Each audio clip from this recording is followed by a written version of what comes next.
Salut tout le monde et bienvenue dans un nouvel épisode du Bureau des Histoires.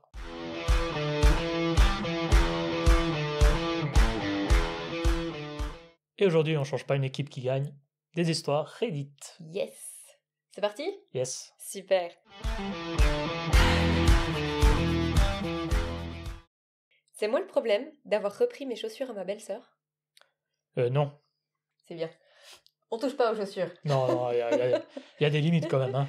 Moi, femme de 21 ans, j'ai reçu une paire de chaussures assez chères comme cadeau d'anniversaire de mon partenaire, homme de 21 ans, en 2022. Il avait acheté la même paire pour lui, pour qu'on puisse matcher. Je les ai rarement portées parce que je voulais les garder propres, et lui ne pouvait pas mettre les siennes à cause d'une blessure. En 2023, j'ai emménagé chez mon partenaire et sa famille. Certaines de nos affaires ont été déplacées parce que sa famille a rangé et réorganisé la maison. Je me rappelle avoir vu mes chaussures rangées dans un autre carton que celui où étaient ses autres paires. Il y a peu, je vais à la buanderie et je retrouve mes chaussures dans une boîte avec d'autres chaussures de la famille. Je les reconnais tout de suite, donc je les récupère et je les mets avec nos affaires. Peu après, quelqu'un poste une vidéo dans le groupe familial. Ma belle-sœur portait exactement mes chaussures. J'en ai parlé à mon partenaire, mais je n'ai rien dit à elle directement parce que je n'ose pas trop la confronter. Et puis, j'étais sûre qu'elle n'avait jamais eu cette paire, surtout que mes chaussures avaient déjà des petites marques d'usure. Si elle les avait achetées neuves, elles auraient été nickel, pas comme ça. L'autre jour, je vois encore les chaussures laissées près de la porte arrière. J'étais au téléphone avec mon partenaire, il me dit de les prendre et de les mettre dans notre chambre. Donc, je l'ai fait. Plus tard, ma belle-sœur rentre du travail et se met à hurler dans tous les sens en demandant qui avait pris ses chaussures de travail. Des chaussures de travail carrément.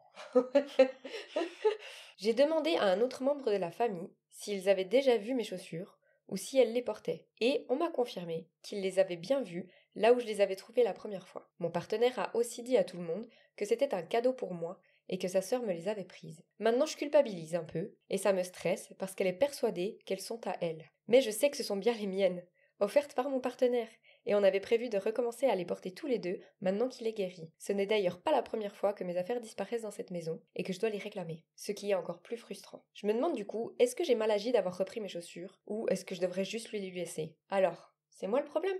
Non, c'est pas elle le problème, effectivement. De toute façon, si c'est tes affaires à toi, la moindre des choses, c'est de demander, c'est pas de se servir comme ça. Mais oui. Par contre, il y a autre chose qui me choque dans ton histoire, c'est comment elle nomme son copain, mon partenaire. Mon partenaire, il y avait des traces dans les baskets. Donc ça fait vraiment scène de crime avec son partenaire. Peut-être elle a enquête. regardé un peu trop de reportages true crime ou comme ça. Après, c'est difficile si c'est son copain depuis longtemps et qu'ils sont pas mariés. Des fois, je trouve ça dur de classer, c'est de mettre un nom sur la relation. Mais tu me conjoins, un partenaire, ça fait un peu... Enfin Partenaire bref. d'affaires, quoi. Enfin bref. On s'éloigne un petit peu de l'essence de l'histoire. Non, de toute façon, comme j'ai dit, pour moi, c'est pas elle le problème.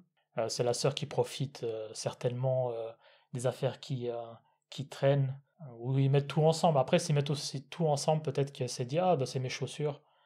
Et puis elle a pas pensé que c'était les chaussures à sa belle-sœur. Ouais, mais c'est des chaussures qui coûtent assez cher, comme elle le dit. Je pense que tu sais si tu les as achetées ou pas. Oui, c'était juste pour essayer de trouver une excuse, mais... Je crois que je vois à peu près le genre de modèle. Ils avaient sorti un modèle à semelle rouge, accordé homme-femme. Et c'est vrai que si c'est ça, hein, parce que 2022, il me semble que c'était un peu la mode Excusez-moi, de ça. madame. Excusez-moi. Mais je les avais vus, je me suis dit, oh, on aurait trop pu être raccordés. Même moi, tu vois, je m'étais dit, est-ce que je les achète? Mais franchement, clairement, j'ai pas le budget, donc c'est pas grave. Mais, mais j'y réfléchis quand même.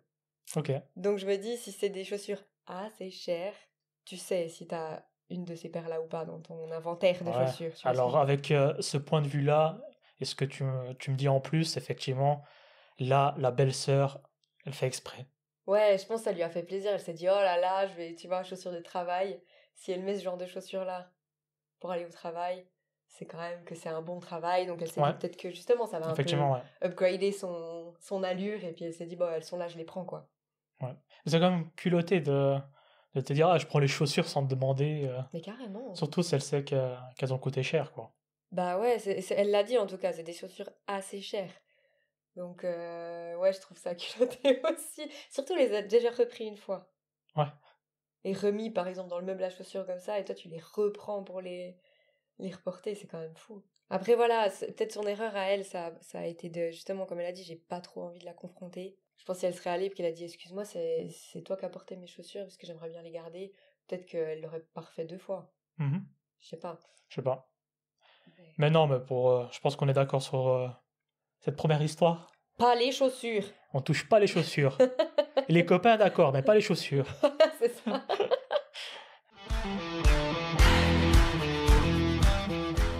C'est moi le problème de refuser de vivre avec un chien d'assistance. Pas les chiens. C'est quoi cette histoire? C'est quoi ces histoires?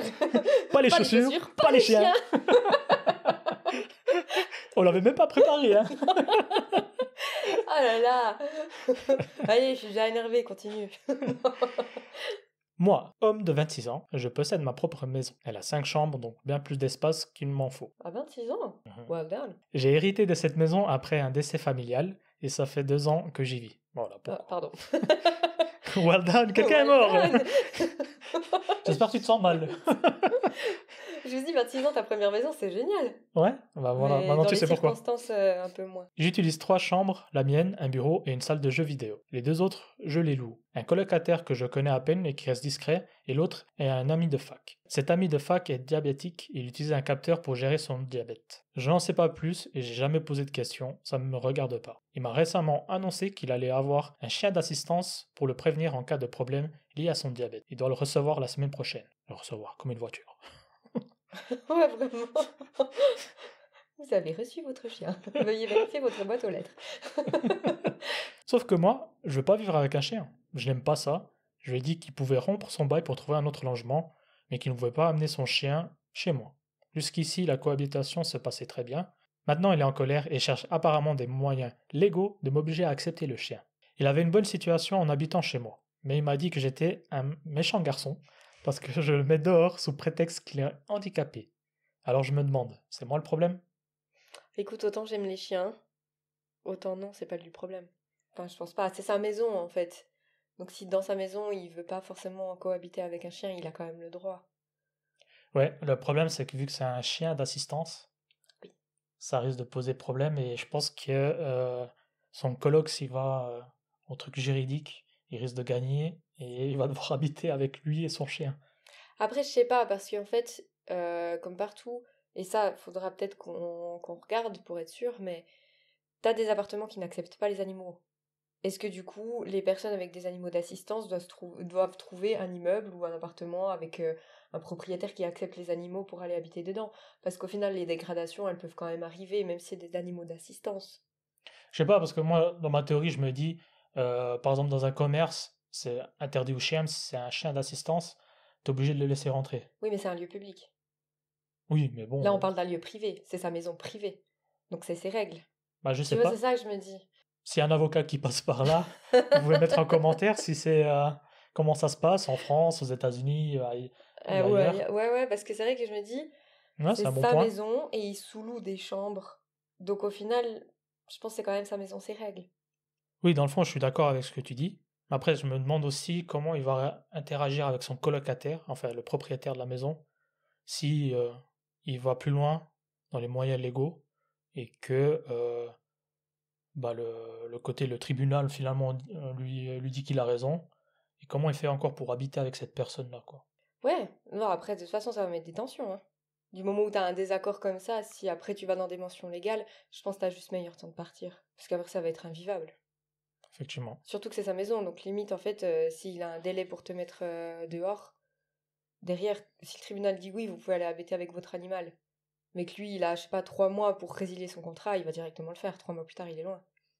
C'est pas faux, Et ça ouais. va être les 3 mois les plus longs de sa vie, quoi. Donc pour toi, le problème, c'est vraiment la personne avec le diabète, quoi. Bah, c'est difficile à dire, je dirais. Ouais, c'est chaud de dire ça comme ça, c'est lui le problème. Mais je pense qu'effectivement, quand t'habites chez quelqu'un, c'est pas un immeuble ou comme ça, Mhm. bah oui, si la personne te dit, écoute, c'est ma maison, je préférerais pas, essaye de partir en bon terme, quoi. Donc ouais, non, ouais. Je dirais pas que c'est la personne avec le diabète le problème, parce que ça me pose un cas de conscience, mais je dirais qu'en tout cas, c'est pas le propriétaire de la maison le problème. Non, mais on peut le dire, c'est pour l'histoire. On dit pas que Oui, oui. la personne, c'est le problème. C'est dans l'histoire, on essaie de trouver un peu le coupable de l'histoire. C'est pour ça qu'on se dit que là, effectivement, c'est la maison de celui-là qui raconte. Donc, sa maison, ses règles.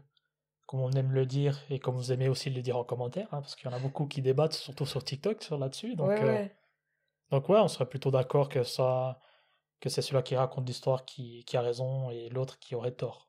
Oui. Ben voilà, pour nous aujourd'hui, on a fini.